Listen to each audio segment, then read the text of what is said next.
পরিস্থিতি সেখানে তৈরি করা আছে, যেটা আমরা আগে বলেছি। আমরা আজকেও আপনাদের সামনে এই সমস্ত বিষয়ে কথা বলবো। আমাদের আইনজীবীদের প্যানেল আছেন এখানে।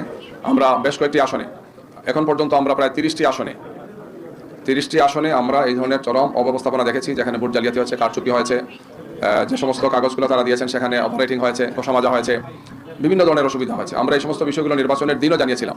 তাৎক্ষণিকভাবে আমরা রিটার্নিং অফিসার এবং ঊর্ধ্বতন অফিসারদেরকে আমরা জানিয়েছিলাম, নির্বাচন কমিশনকে আমরা জানিয়েছিলাম। কিছু কিছু আসনে ভোট রেজাল্ট দিতে মারাত্মকভাবে দেরি হয়েছিল। যেমন ঢাকার কয়েকটি আসনে আমরা ভোর 5টার সময় গিয়ে নির্বাচনের রেজাল্ট পেয়েছি, অথচ আরও কিছু কিছু আসনে বিদ্যুৎ গতিতে রিপোর্ট দেওয়া হয়েছে, রেজাল্ট দেওয়া হয়েছে। তো এই ধরনের চরমভাবে পক্ষপাতদুষ্ট কিছু আচরণ হয়েছে, সেই আচরণগুলো আমরা আপনাদের সামনে আজকে তুলে ধরবো। এবং যে সমস্ত আসনগুলোতে আমরা এই ধরনের নির্বাচনী অব্যবস্থাপনা দেখতে পেয়েছি, অনিয়ম দেখেছি আমরা, এবং নির্বাচন সংশ্লিষ্ট তাদেরকে আমরা জানিয়েছি। আমরা পুনঃগণনার জন্য, নতুন করে ভোট গণনার জন্য আমরা সেখানে সংশ্লিষ্ট যারা আছেন তাদেরকে আমরা আহ্বান জানিয়েছি, যাতে তারা এই বিষয়ে সেখানে প্রয়োজনীয় পদক্ষেপগুলো গ্রহণ করে।